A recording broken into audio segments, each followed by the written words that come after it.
Kanchipuram వకుడా silks నాణ్యత మా ప్రాధాన్యత. మదీనాగూడ, మియాపూర్, హైదరాబాద్ లో త్వరలో శుభారంభం.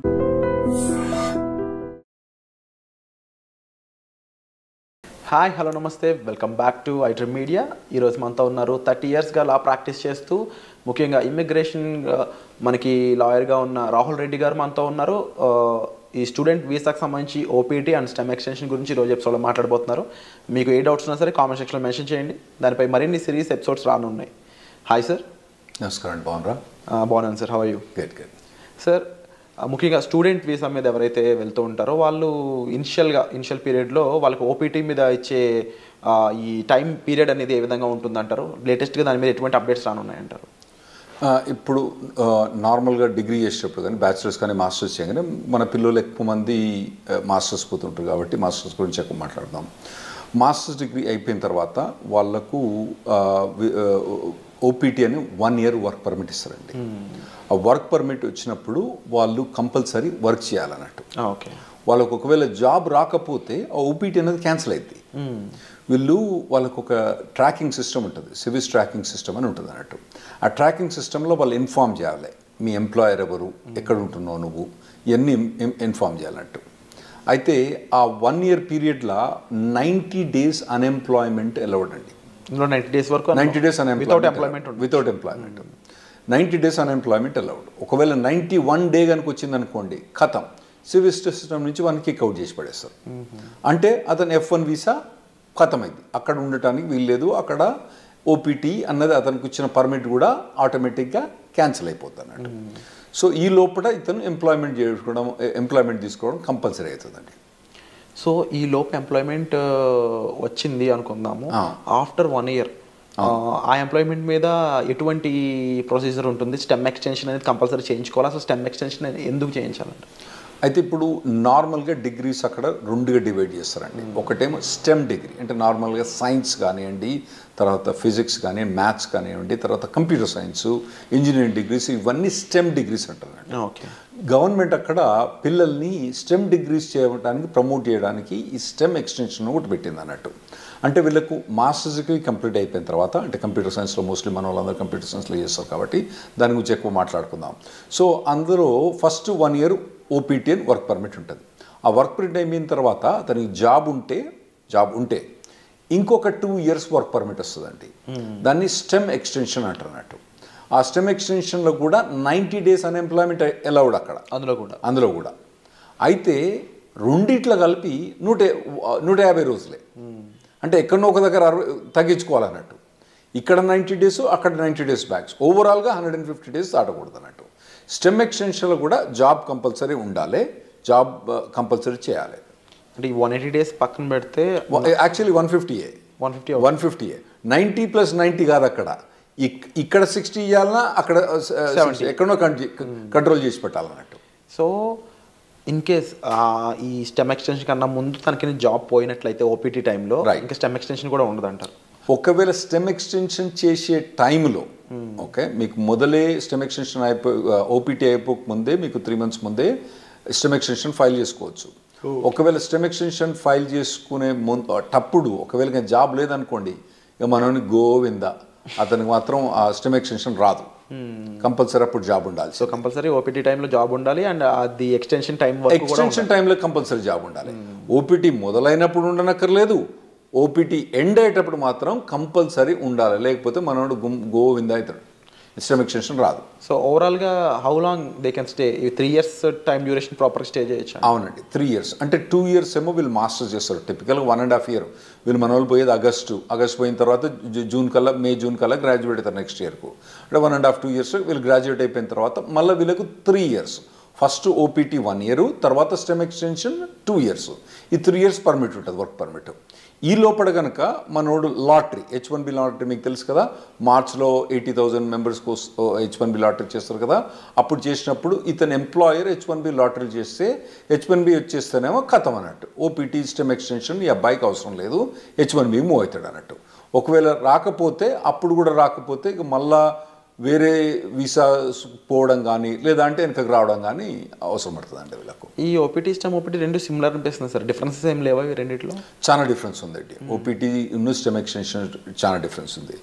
ఓపీటీ పీరియడ్లో వాలంటరీ ఎంప్లాయ్మెంట్ అలౌడ్, అంటే internship, unpaid internship allowed. Okay. అంటే ఏదైనా కంపెనీ ద్వారా కానీ ఏదైనా ట్రైనింగ్ ఇస్తాను అనుకోండి, ఈ అబ్బాయి కనుక అక్కడికి పోయి, అబ్బాయి కానీ అమ్మాయి కనుక అక్కడికి పోయి వాళ్ళు ట్రైనింగ్ తీసుకుంటే పని చేయకున్నా కూడా ట్రైనింగ్ తీసుకున్నందుకు దానికి డబ్బులు ఇవ్వరు వాళ్ళు. ఎందుకంటే ట్రైనింగ్ ఇచ్చేది ఎక్కువ, డబ్బులు ఎందుకు ఇస్తాడు? ఇవ్వడు కదా.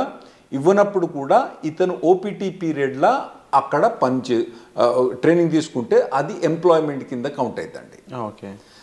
అదే స్టెమ్ ఎక్స్టెన్షన్కి వచ్చేటప్పుడు కంపల్సరీ పెయిడ్ ఎంప్లాయ్మెంట్ అన్నది అవసరం.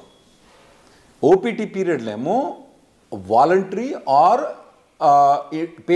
Unpaid internship allowed, paid allowed, unpaid allowed. కానీ స్టెమ్ ఎక్స్టెన్షన్కి వచ్చేవాడు కంపల్సరీ పెయిడ్ అలౌడ్ అని, కంపల్సరీ పెయిడ్ ఉండాలి. పెయిడ్ లేకపోతే మనోడు బయటపడాల్సి వస్తుంది అన్నట్టు. ఈ అన్ఎంప్లాయ్మెంట్ రూల్ అనేది ఎలా వర్కౌట్ అవుతుంది ఓపీటీలో కానీ స్టెమ్ ఓపీటీలో కానీ? రైట్. ఇప్పుడు ఓపీటీ ఉన్నప్పుడు నేను చెప్పాను కదండి 90 days. ఓకే, 90 daysలో అంటే ఇతను కనుక ఒక 30 days కనుక సేవ్ చేసుకుంటే మళ్ళీ నెక్స్ట్లో కూడా 90 వాడుకోవచ్చు. అంటే ఇక్కడ 60 వాడుకొని మళ్ళీ నెక్స్ట్ 90 వాడుకుంటే బెటర్. ఓకే, కానీ ఇతనికి 90 days దాకా పర్మిట్ ఉంటుంది అన్నట్టు. సో నార్మల్గా వీళ్ళకి ఇంటర్న్షిప్స్ వస్తాయండి బాగానే. లేకపోయినా కానీ మన చాలా కన్సల్టింగ్ కంపెనీస్ ఏం చేస్తారంటే వీళ్ళని ట్రైనింగ్లో పెడతారు బాగా. అంటే పర్టికులర్గా ఏదైనా పర్టికులర్ టెక్నాలజీ ఉందనుకోండి, ఇప్పుడు ఏఐ అనేది బాగా హాట్ టెక్నాలజీ. ఈ పూర్వగాళ్ళు ఏం చేస్తారు, ఈ పూర్వగాలను తీసుకొని మొత్తం అందరినీ మంచిగా ఒక ట్రైనింగ్ ఇప్పించేసి వాళ్ళకి బాగా పర్టికులర్ దాని మీద ట్రైనింగ్ ఇచ్చి ప్లేస్ చేస్తారు. అంటే ఎంప్లాయర్ కూడా లాభం ఉంటుంది, ఎందుకంటే వీళ్ళు ప్లేస్ చేసినప్పుడు వాళ్ళకి వచ్చే డబ్బులలో వాళ్ళ కమిషన్ ఉంటుంది కదా, అది బాగానే వాళ్ళకు ఉంటుంది కాబట్టి అట్లా చాలా. సో ఓపీటీ పీరియడ్ అన్నప్పుడు నార్మల్గా అయితే మన వాళ్ళు ఎవరికి కూడా ఇబ్బంది ఉండకూడదండి. ట్రైనింగ్ బాగానే ఇస్తారు, ట్రైనింగ్ బాగానే ఇచ్చే కంపెనీలు ఉన్నాయి, వీళ్ళు తీసుకునే కంపెనీ. స్టెమ్ ఎక్స్టెన్షన్కి వచ్చేటప్పుడు మాత్రం ఇబ్బంది అయింది. ఎందుకంటే స్టెమ్ ఎక్స్టెన్షన్ మీద ఉన్నప్పుడు పేమెంట్ అన్నది, పెయిడ్ జాబ్ అన్నది ఉండాలి కదా. అప్పుడు పెయిడ్ జాబ్ ఇంకా లేకపోతే మాత్రం మన వాళ్ళకి ఇబ్బంది అవుతుందండి అప్పుడు. సో ఓపీటీలో టైంలో అన్ఎంప్లాయ్మెంట్ అనేది ఉండకూడదు, అట్లీస్ట్ ఇంటర్న్గానే పనిచేసి ఉండాలి. రైట్. లేకపోతే కంపల్సరీ వెనక్కి రావాల్సిందే తప్ప. రైట్, కంపల్సరీ వెనక్కి రావాల్సిందే. సో ఈ టైంలో అంటే స్టెమ్లో కానీ ఓపీటీ టైంలో కానీ జాబ్ లేకుండా ఉన్న పర్సన్ లీగల్గా స్టే చేయడానికి ఏమైనా ఆప్షన్స్ ఉన్నాయి? అంటే నేను చెప్పినా కదండి, మొత్తం టోటల్గా 150 days అలౌడ్. ఫస్ట్ దాంట్లో 90 చేస్తే నెక్స్ట్ 60, ఫస్ట్ దాంట్లో 60 చేస్తే నెక్స్ట్ 90. ఏ దాంట్లో కూడా 90 కన్నా ఎక్కువ చేయరాదు అన్నట్టు. అంత మటుకు అన్ఎంప్లాయ్మెంట్ అలౌడ్. ఫస్ట్ ఓపీటీ పీరియడ్లో మీకు STEM voluntary unpaid internship allowed, STEM ఎక్స్టెన్షన్లో అలౌడ్ కాదు. సో మీరు అన్నది కరెక్ట్. ఒకవేళ కనుక ఆ 150 days కూడా క్రాస్ అయితే అతను లీగల్ స్టేటస్ పోద్ది. ఇవన్నీ ఇన్ఫర్మేషన్ ట్రాకింగ్ ఎక్కడ ఉంటుంది అంటే సివిల్ సిస్టంలో ట్రాకింగ్ ఉంటుంది అన్నట్టు. వాళ్ళు ట్రాక్ చేస్తూ ఉంటారు అన్నట్టు. ఇవన్నీ వీళ్ళు చెప్పాలి, పిల్లలు పోయి వాలంటీర్గా నాకు జాబ్ పోయింది పోలేదని. అందులో కూడా ఇన్వెస్టిగేషన్ చేస్తూ ఉంటాయి అప్పుడప్పుడు. ఒకవేళ మనోడు జాబ్ చేస్తాడనుకోండి, జాబ్ పోయిందనుకోండి, వీడు చెప్పలేదనుకోండి, దెన్ అతనికి ప్రాబ్లం రావచ్చు. ఇంకోటి ఏంటంటే కంపెనీ కూడా ఇన్ఫార్మ్ చేస్తుంది కాలేజ్కు, అరే నాయన మా దగ్గర పనిచేస్తాడు కానీ ఇప్పుడు వీడు మా దగ్గర లేడు అని చెప్పి వాళ్ళు కంపెనీకి ఇన్ఫార్మ్ చేస్తారు, మన యూనివర్సిటీకి ఇన్ఫార్మ్ చేస్తే వీళ్ళని టర్మినేట్ అయిపోతారు అన్నట్టు. సో ఆ పీరియడ్లో ఎంప్లాయ్మెంట్ అనేది చాలా అవసరం అండి.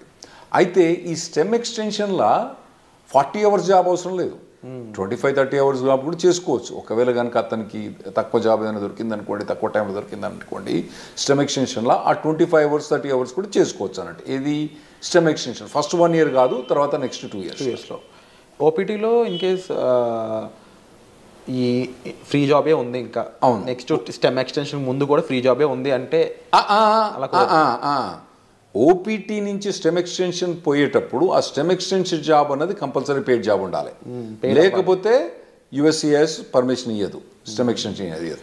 సో లీగల్గా వీళ్ళు ఎలాంటి అప్లై చేయొచ్చు? ఫర్ ఎగ్జాంపుల్ అప్పటికి జాబ్ ఫైండ్ అవుట్ చేయకపోతే లీగల్గా ఇంకేం చేయలేరు అంటారా? అవునండి. స్టెమ్ ఎక్స్టెన్షన్ అప్పుడు కనుక ఒకవేళ కనుక ఫస్ట్ 1 yearలోనేమో వీళ్ళకి ఇంటర్న్షిప్ జాబ్స్ ట్రైనింగ్స్ బాగానే ఉంటుంది. ఆ తర్వాత కనుక వీళ్ళకు ఒకవేళ కనుక పెయిడ్ జాబ్స్ కనుక దొరకకపోతే ఖతం. సో వీసా చేంజ్ అవ్వడం లాంటి ప్రొసీజర్ ఏమైనా ఫాలో అవ్వచ్చు? అవునండి. అప్పుడు వాళ్ళు B2కు చేంజ్ ఆఫ్ స్టేటస్ ఫాలో కావచ్చు, లేదంటే మళ్ళీ కాలేజ్ పోయి ఇంకో మాస్టర్స్ డిగ్రీ చేయొచ్చు, మళ్ళీ లేదంటే డాక్టరేట్ డిగ్రీ చేయొచ్చు, లేదంటే వాళ్ళకు ఒకవేళ H4 ఆప్షన్ ఉంటే H4 చేయొచ్చు, లేదా ఇండియాకి రావాలన్నా ఇండియాకి రావచ్చు, లేదా కెనడాకి పోవన్నా కెనడాకి పోవచ్చు.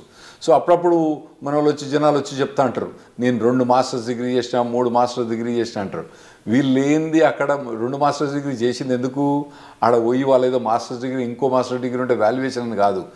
90% ఆఫ్ ద మెంబర్స్ ఏమవుతారంటే వాళ్ళు అక్కడ ఉండటానికి వేరే మాస్టర్స్ డిగ్రీ చేస్తారు.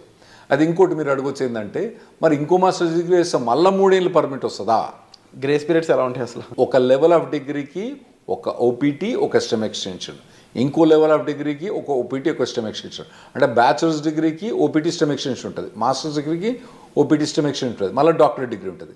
మనోళ్ళు చాలా మంది పోయేది మాస్టర్స్ డిగ్రీకి కాబట్టి వాళ్ళు మాస్టర్స్ డిగ్రీ చేసినప్పుడు ఒక ఓపీటీ, ఒక స్టెమ్ ఎక్స్టెన్షన్ అంటే 3 ఏళ్ళు వర్క్ పర్మిట్ ఉంటుంది.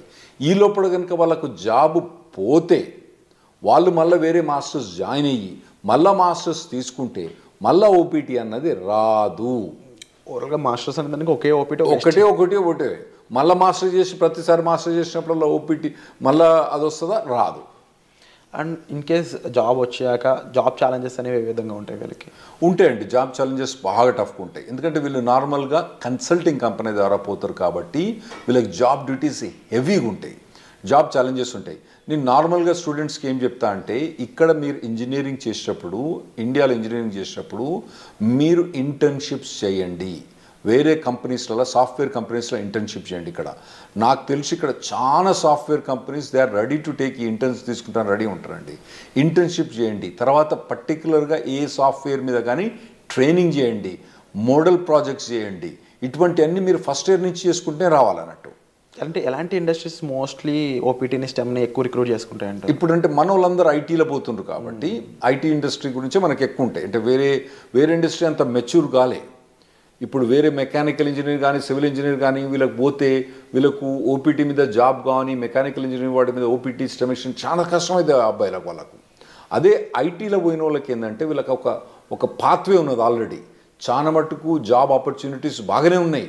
కాకపోతే మన పిల్లలు ఏం చేయాలంటే మొదటి నుంచే వీళ్ళు ట్రైన్ కావాలి. ఏదైనా పర్టికులర్ టెక్నాలజీ ఎంచుకొని వీళ్ళు ఫస్ట్ ఇయర్ బ్యాచిలర్స్ డిగ్రీ కానీ, సెకండ్ ఇయర్ బ్యాచిలర్స్ డిగ్రీ కానించి అప్పటి నుంచి ఏదైనా టెక్నాలజీ ఎంచుకొని పోవాలి. తర్వాత ఏంటంటే మధ్యలో టెక్నాలజీ చేంజ్ అయిందనుకోండి, చేంజ్ కావాలి దానికి టెక్నాలజీ.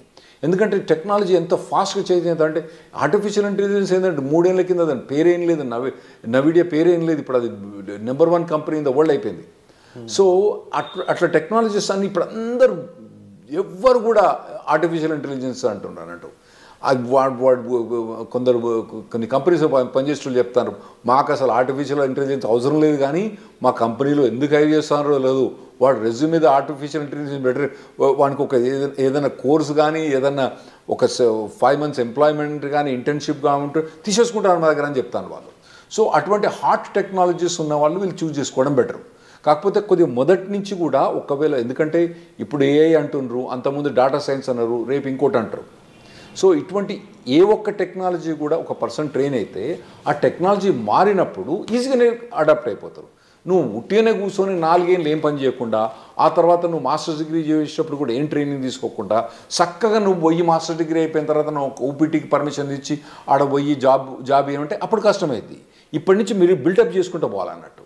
ఇవి చాలా కాంపిటేటివ్గా ఉంటాయి ఓపీటీ స్టెమ్లో కూడా. అట్ ది సేమ్ టైం మీరు ఈ డౌన్ టర్న్స్, ముఖ్యంగా లే ఆఫ్స్ కానీ అవి ఎంత ఇంపాక్ట్ చేస్తాయంటారు ఓపీటీ వాళ్ళని? బాగుంటాయి, ఓపీటీ మీద ఇంపాక్ట్ బాగుంటుంది. ఫస్ట్ ఒకటి మీరు అర్థం చేసుకోవాలి, శాలరీస్ ఎట్లున్నాయి వీళ్ళవి.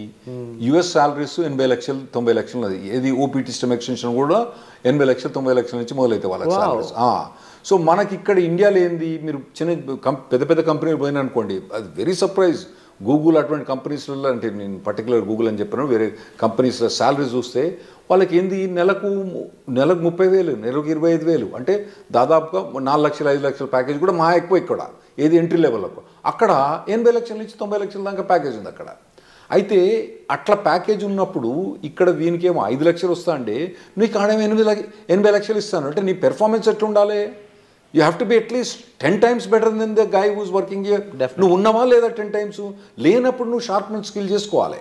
నువ్వు అట్లా ఆలోచించాలి. ఇక్కడ వచ్చినానికేమో 5 లక్షలు, నీకేమో 80 లక్షలు, అంటే నీది కనీసం 10 రెట్లు ఎక్కువ ఉండాలి నీ పెర్ఫార్మెన్స్. అంటే 10 రెట్లు ఎక్కువ ఉండాలంటే నువ్వు షార్ప్ అని చేసుకోవాలి. You need to be fit for it. అక్కడ పోయి నేను మాస్టర్స్ అయిపోయిన తర్వాత అప్పుడు నేను నేర్చుకుంటా అంటే ఇప్పుడున్న పరిస్థితిలో మాత్రం నడవదు. 100% కరెక్ట్ సార్, డెఫినెట్లీ మీరు చెప్పిన విషయాలన్నీ కూడా. అండ్ ముఖ్యంగా ఓపీటీ స్టెమ్లో స్టూడెంట్ సిచ్యువేషన్ ఏ విధంగా ఉంటుంది, టైం పీరియడ్ ఎలా ఉంటుంది, గ్రేస్ పీరియడ్స్ అండ్ రాకపోతే ఏంటి పరిస్థితి, ఈ విషయాలన్నీ విన్నారు కదా. అలాగే H1B లాటరీ పరిస్థితుల్లోనూ ఆఫ్టర్ జాబ్ వచ్చాక లైక్లీ ఎఫెక్ట్స్ ఏమేమి ఉంటాయి అనేది వచ్చే ఎపిసోడ్లో చూద్దాం. So stay tuned. Thank you so much for the information. Thanks.